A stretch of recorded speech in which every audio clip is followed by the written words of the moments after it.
Hello नमस्कार दोस्तों। जय हिंद। मेरा नाम है साहिल नायक, जैसा कि आपको पता है।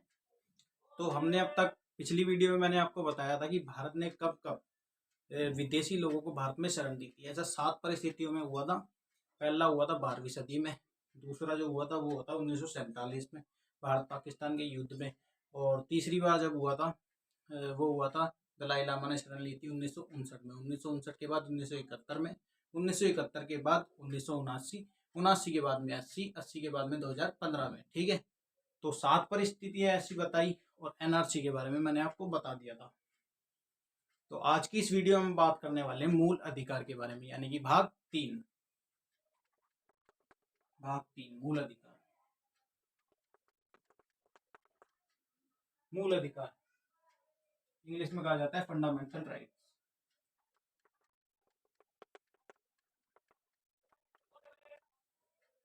Fundamental right. ठीक है। तो मूल अधिकार जो है पूरे संविधान में बहुत इंपॉर्टेंट होने वाला है। ये हर उस नागरिक का अधिकार बताता है जो भारत में रहता है। ठीक है। तो इसके आर्टिकल शुरू करने से पहले, इसमें आर्टिकल मैंने आपको पहले बताया होगा। इसमें आर्टिकल 12 से 35 आर्टिकल इसमें फिट किए गए हैं। ठीक है। जो इसके जो आर्टिकल शुरू करने से पहले मैं आपको इसकी कुछ बेसिक नॉलेज आपको दे देता हूँ।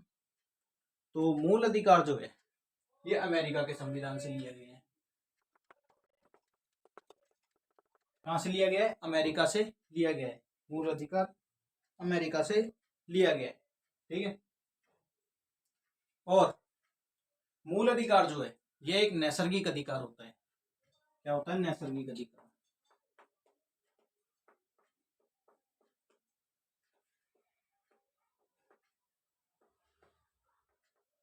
अभी नैसर्गिक अधिकार क्या होता है?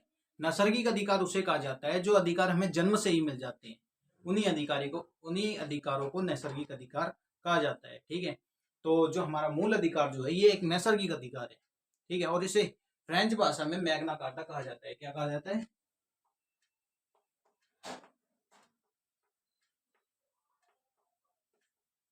मैग्ना कार्टा फ्रेंच भाषा में।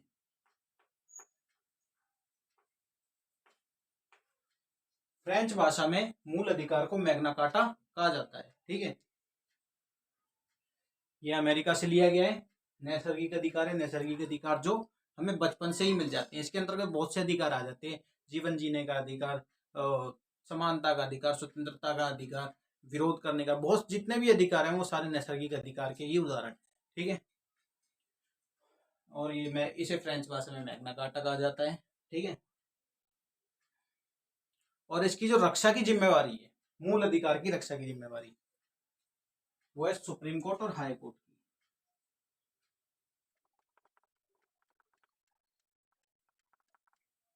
सुप्रीम कोर्ट और हाई कोर्ट जो है इनको ये जिम्मेवारी दी गई है कि वे मूल अधिकार की रक्षा करें।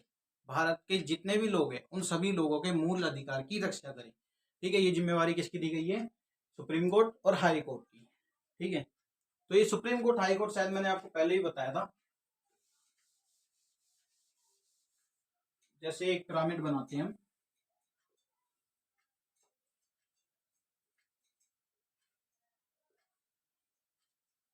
जो सबसे नीचे न्यायालय होती है, जो सबसे नीचे मतलब छोटे मामलों को देखती है, उसे कहा जाता है डिस्ट्रिक्ट कोर्ट।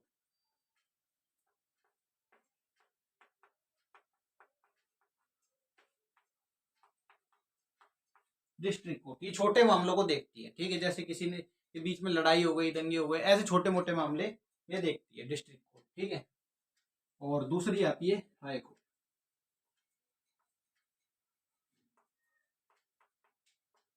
ठीक है। हाई कोर्ट ये डिस्ट्रिक्ट कोर्ट से बड़ी होती है। ठीक है। इसके अंतर्गत बड़े बड़े मामले सुलझाए जाते हैं। लेकिन जो केंद्र स्तर के मामले होते हैं, केंद्र स्तर के जो मामले होते हैं वो सुलझाए जाते हैं सुप्रीम कोर्ट में।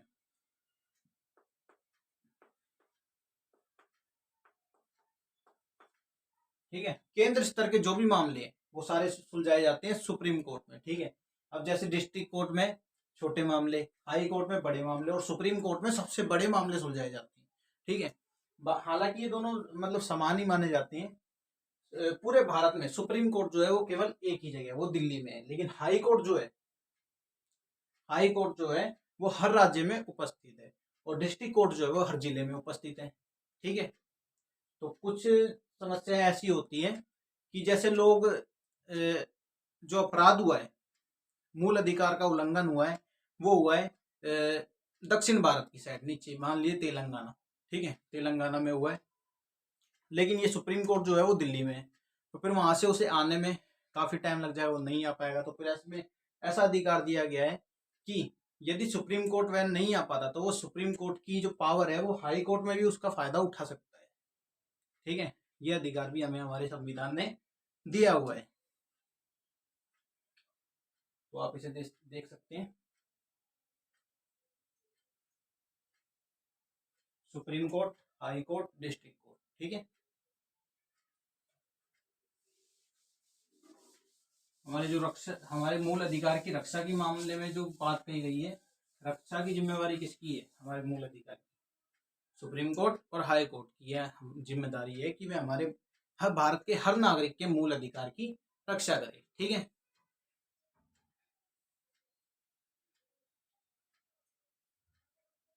फ्रांस में, फ्रांस में मैग्ना कार्टा कहा जाता है। ठीक है, क्या कहा जाता है? Magna carta. कुछ परिस्थितियां ऐसी आ जाती है जिसमें हमारे मूल अधिकार पर निलंबित भी किया जाता है, निलंबित भी किया जा सकता है, और कुछ समय के लिए उस पर रोक भी लगाई जा सकती है, और हमेशा के लिए खत्म भी किया जा सकता है। ठीक है, क्या क्या बताया मैंने? निलंबित,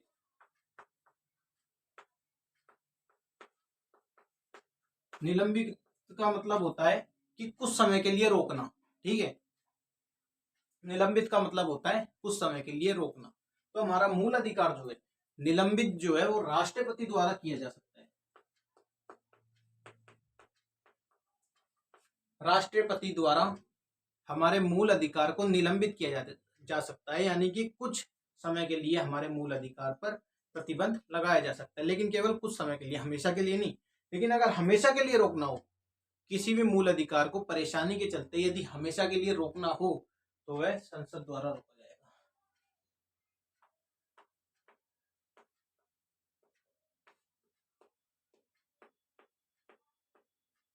ठीक है, यदि पूरी तरह से समाप्त करना हो किसी भी मूल अधिकार को, वो संसद द्वारा किया जाएगा, और यदि निलंबित किया जाना हो तो वो राष्ट्रपति द्वारा किया जाएगा। निलंबित कुछ समय के लिए ही होता है, लेकिन समाप्त करना हो तो वो हमेशा के लिए समाप्त हो जाता है। ठीक है, समाप्त संसद द्वारा किया जाए। संसद का एक बार आपको बता दूं, संसद है ना तीन तरह से बनती है।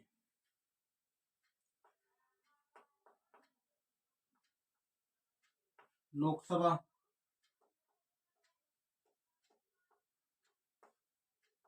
राज्यसभा और राष्ट्रपति। ठीक है, लोकसभा, राज्यसभा और राष्ट्रपति। लोकसभा जो है, राष्ट्रपति जो है, ये संसद का सबसे मेन अधिकारी होता है, सबसे शक्तिशाली जो अधिकारी संसद का होता है वो होता है राष्ट्रपति। ठीक है, और ये दो जो है ये संसद के सदन होते हैं। देखिए, ये है एक पूरी सोसाइटी। ठीक है, और इस सोसाइटी में केवल दो ही कमरे हैं। ठीक है, कितने कमरे हैं? केवल दो। एक है लोकसभा, एक है राज्यसभा।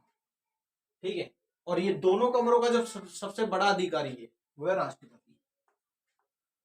कौन है? राष्ट्रपति। ठीक है, लोकसभा, राज्यसभा, ये सदन है, संसद के दो सदन है। ठीक है, इसमें सदस्य होते हैं, सदन के अंदर सदस्य होते हैं। इसके अंदर 545 है वर्तमान में, इसमें 245 है। ठीक है, लोकसभा में 545, 545, और राज्यसभा में 245। ठीक है, इसकी चर्चा मैं आपको बाद में बताऊंगा। ठीक है, तो राष्ट्रपति, लोकसभा और राज्यसभा समझ में आया? ये संसद के तीन भाग होते हैं। ठीक है, हमारी जो रक्षा की जिम्मेवारी दी गई है वो सुप्रीम कोर्ट और हाई कोर्ट की दी गई है। ठीक है, इतना समझ में आया? अब हम चलते हैं हमारे आर्टिकल नंबर 1 की ओर। तो हमारा आर्टिकल नंबर 1 जो 12 जो है, 12 से ही तो स्टार्ट होगा। 12 से हमारा स्टार्ट होगा। जो हमारा भाग 2 जो था वो 11 पे खत्म हुआ था। ठीक है, उसमें आर्टिकल 5 से 11 तक फिट किए गए हैं, यानी कि 7 उसमें आर्टिकल है। इसमें 12 से 35 आर्टिकल हैं। ठीक है, उपस्थित है 12 से 35। तो आर्टिकल नंबर 12 जो है, इसमें मूल अधिकार की परिभाषा दी हुई है, ज्यादा कुछ नहीं है इसमें। इसमें मूल अधिकार की परिभाषा दी हुई है, ठीक है। मूल अधिकार को हम कह सकते हैं कि जो अधिकार संविधान हमें प्रदान करता है, भारत के नागरिकों को अधिकार जो संविधान प्रदान करता है, वही मूल अधिकार होते हैं, ठीक है। परिभाषा,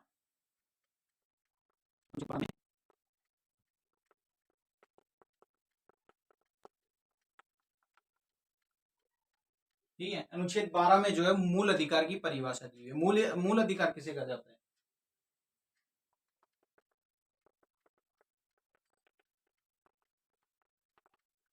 ठीक है, जो अधिकार संविधान हमें प्रदान करता है वही मूल अधिकार होते हैं, ठीक है। आर्टिकल 1 में क्या, आर्टिकल 12 में क्या कहा गया है कि इसमें मूल अधिकार की परिभाषा दी हुई है, ठीक है, और कुछ नहीं है। आप इसे नोट डाउन कर सकते हैं।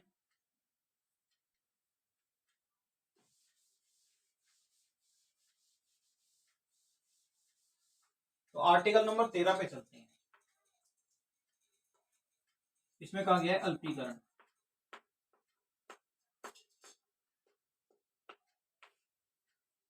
यानी कि आर्टिकल 13 में लिखा हुआ है, यह बहुत मेन आर्टिकल है संविधान का, ठीक है। आर्टिकल 13 में यह कहा गया है कि आप अपने मूल अधिकार का प्रयोग इतना मत कीजिए कि किसी अन्य व्यक्ति को आपसे तकलीफ होने लगे, ठीक है।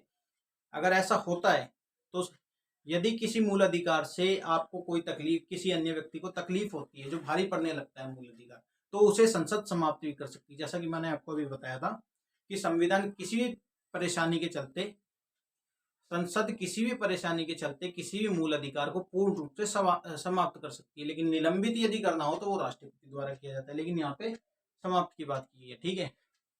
किसी भी अपने मूल अधिकार का उपयोग इतना मत कीजिए कि किसी अन्य व्यक्ति को तकलीफ हो, ठीक है। और हाँ, आर्टिकल 13 संसद पे भी रोक लगाता है। आर्टिकल 13 क्या कहता है? आर्टिकल 13 यह भी कहता है कि संसद ऐसे नियम व कानून नहीं बना सकती कि वह संविधान को प्रभावित करे, नकारात्मक रूप से संविधान को प्रभावित करे, ठीक है। क्या कहा गया है कि संसद कोई भी ऐसा नियम व कानून नहीं, नए नियम कानून नहीं बना सकती जो संविधान को प्रभावित करे, नकारात्मक रूप से प्रभावित करे, ठीक है। जैसा कि हम उदाहरण लेके देखते हैं, 2014 में एक विधेयक लाया गया जिसका नाम था न्यायिक नियुक्ति आयोग। क्या नाम था? न्यायिक नियुक्ति आयोग। तो उसके अंतर्गत कहा गया कोलेजियम में जज रहेंगे, ठीक है, ठीक है। उसके साथ साथ 2 सामाजिक कार्यकर्ताओं को भी रहना होगा और 2 मंत्रियों को भी रहना होगा, ठीक है। तो वो पास कर दिया गया, संसद से पास कर दिया गया, वो लोकसभा से भी पास हो गया, राज्यसभा से भी पास कर दिया और राष्ट्रपति ने साइन भी कर दिया और वो संविधान लागू, वो कानून लागू भी हो गया। तो ऐसे में आया आर्टिकल नंबर 13, ठीक है। सुप्रीम कोर्ट में गया, सुप्रीम कोर्ट के जज ने वो पर्चा फाड़ के फेंक दिया। ऐसा कोई भी कानून नहीं आ सकता जो संविधान को नकारात्मक से प्रभावित करे, ठीक है। ये उदाहरण बहुत बढ़िया है, ठीक है, आपके लिए न्यायिक नियुक्ति आयोग। सुप्रीम कोर्ट की पावर बहुत होती है। अच्छे अच्छे जज, अच्छे अच्छे नेता जो होते हैं ना, हाथ जोड़ के, इंदिरा गांधी को सुप्रीम कोर्ट ने हाथ जोड़ के खड़ा कर दिया था, इंदिरा गांधी को। तो इंदिरा गांधी तो फिर देश की प्रधानमंत्री, सुप्रीम कोर्ट के आगे कोई नहीं चल सकता। बहुत पावर होती है सुप्रीम कोर्ट की, ठीक है। तो आर्टिकल नंबर 13 में क्या करिए,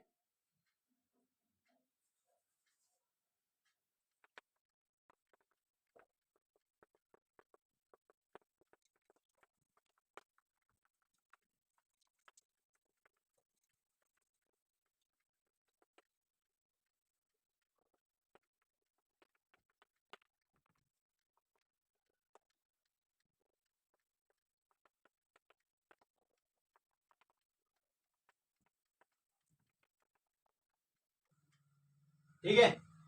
आर्टिकल नंबर 13 क्या कहता है कि अपने मूल अधिकार का प्रयोग इतना मत कीजिए किसी अन्य व्यक्ति को तकलीफ हो, ठीक है। और यह भी कहता है कि संसद ऐसे नियम कानून नहीं बना सकती जिससे संविधान को नकारात्मक रूप से प्रभावी हो, संविधान नकारात्मक रूप से प्रभावित हो, ठीक है। उदाहरण के तौर पर मैंने आपको बताया कि 2014 में एक विधेयक लाया गया जिसका नाम था न्यायिक नियुक्ति आयोग। क्या नाम था? न्यायिक नियुक्ति आयोग। इसके अंतर्गत कहा गया कि कोलोजियम में 2 जज रहेंगे, ठीक है। उसके साथ में 2 सामाजिक कार्यकर्ताओं को भी रहना होगा और 2 मंत्रियों को भी रहना होगा, ठीक है। और ये जो विधेयक था ये पास हो गया संसद से, लोकसभा से भी, राज्यसभा से भी, और राष्ट्रपति ने साइन भी कर दिया, मतलब वो तो लागू होना चाहिए। लेकिन फिर सुप्रीम कोर्ट में गया वो विधेयक सुप्रीम कोर्ट में गया। सुप्रीम कोर्ट के जो जज थे उन्होंने देखा, और वह देखा गया कि ये संविधान को नकारात्मक रूप से प्रभावित कर रहा है। आया आर्टिकल नंबर 13, संविधान का आर्टिकल नंबर 13 फाड़ के फेंक दिया, ठीक है। और ऐसा कभी भी नहीं हो सकता, ठीक है। आप इसे नोट डाउन कर सकते हैं।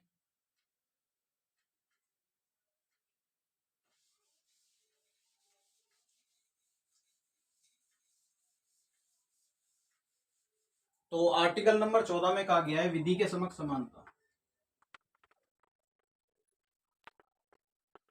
क्या कहा गया है? विधि के समक्ष समानता। अब इसको समझने की कोशिश करते हैं।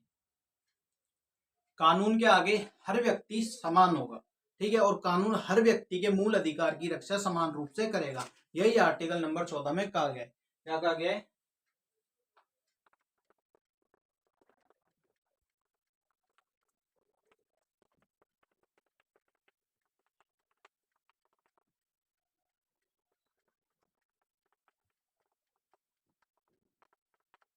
ठीक है, आर्टिकल 14 में कहा गया है कि कानून के समक्ष हर व्यक्ति समान होगा और कानून हर व्यक्ति के मूल अधिकार की रक्षा समान रूप से करेगा, ठीक है। किसी के साथ भी भेदभाव नहीं किया जाएगा, और कानून सभी के मूल अधिकार की रक्षा समान रूप से करेगा, और कानून के आगे सभी बराबर होंगे। यही कहा गया है आर्टिकल नंबर 13 में। आप इसे नोट डाउन कर सकते हैं।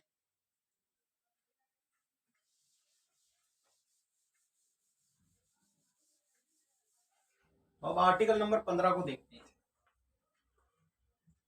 आर्टिकल 15 में कहा गया है कि भारत के अंतर्गत जितने भी रहने वाले लोग हैं उनके साथ किसी भी आधार पर भेदभाव नहीं किया जाएगा। जाति, धर्म, लिंग, जन्म स्थान इत्यादि किसी के आधार पर भी भारत में किसी भी व्यक्ति के साथ भेदभाव नहीं किया जाएगा, ठीक है। यही कहा गया है आर्टिकल नंबर 13 में।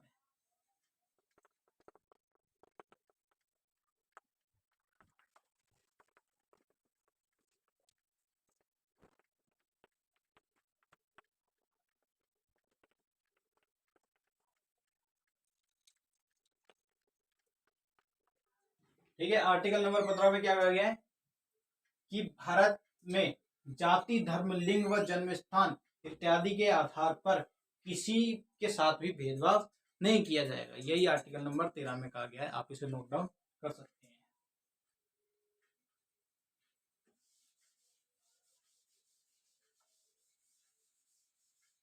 अब आर्टिकल 16 क्या कहता है? आर्टिकल 16 कहता है लोक नियोजन में समानता। आर्टिकल 16 कहता है लोक नियोजन में समानता, ठीक है। समझने की कोशिश कीजिए। यानी कि सरकारी नौकरी में समानता, किसी के आधार पे, जैसे कोई अमीर है तो उसको बढ़िया सी नौकरी दे दी, ऐसा किसी के साथ भी नहीं होगा। किसी को भी सरकारी नौकरी पानी है तो एग्जाम क्लियर जो करेगा, जो भी उसमें रूल जो है उनको फॉलो करने के आधार पर जो भी उन रूल्स को पास कर लेगा उसी के पास ही सरकारी नौकरी होगी। किसी के साथ भी सरकारी नौकरी में भेदभाव नहीं किया जाएगा। यही कहा गया है आर्टिकल 16 में,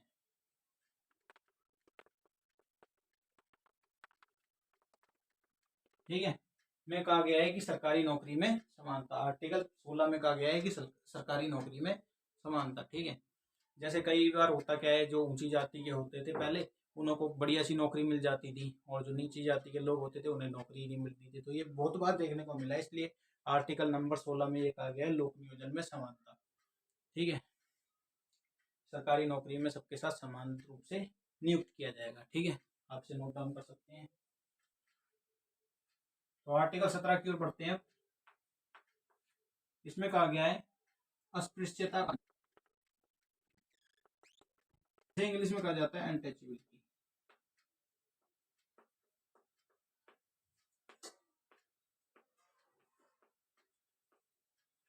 अनटचेबिलिटी, ठीक, अस्पृश्यता का अंत, ठीक है। इसमें कहा गया है आर्टिकल नंबर 17 में कि भारत में किसी के साथ भी छुआछूत वाला व्यवहार नहीं किया जाएगा, किसी भी आधार पर, जाति, लिंग, धर्म, जन्म स्थान, भाषा, किसी के आधार पर भी छुआछूत वाला व्यवहार नहीं किया जाएगा किसी भी व्यक्ति के साथ। ठीक है, क्या कहा गया है?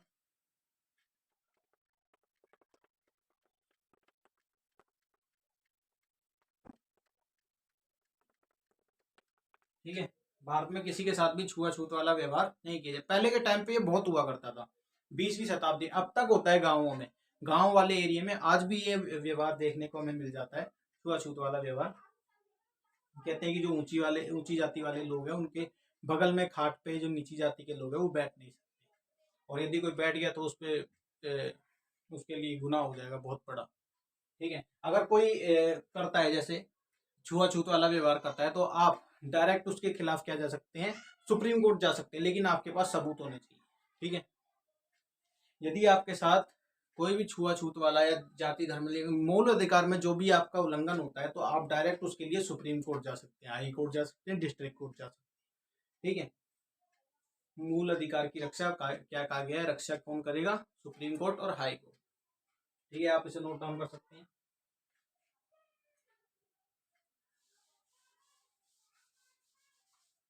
तो आर्टिकल नंबर 18 की ओर बढ़ते हैं। इसमें कहा गया है उपाधियों का अंत।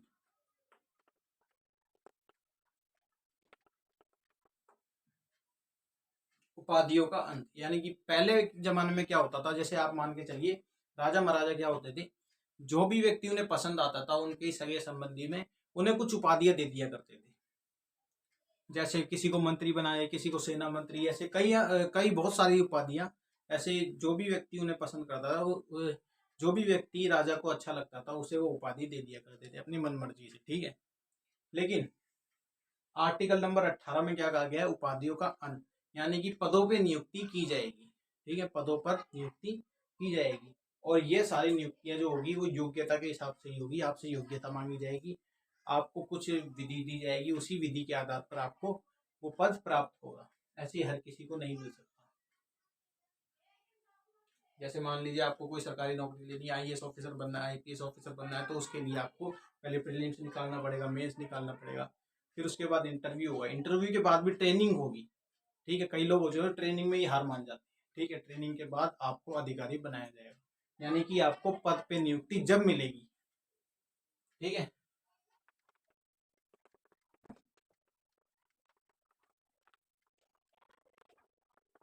ठीक है, पदों पर नियुक्ति की जाएगी। ठीक है, अभी तक हमने जो है आर्टिकल 18 तक करे हैं। ठीक है, अब मैं आपको एक बात बताता हूँ, आप इसे नोट डाउन कर सकते हैं पहले। ठीक है, अब जो हमारा मूल अधिकार जो है ना, हमें 7 तरह की वर्तमान में 6 तरह के अधिकार प्रदान करते हैं। ठीक है, जिसमें जो आर्टिकल 14 से जो है, आर्टिकल 14 से 18 तक, इसमें हमें समता का अधिकार दिया गया या समानता का भी कह सकते हैं।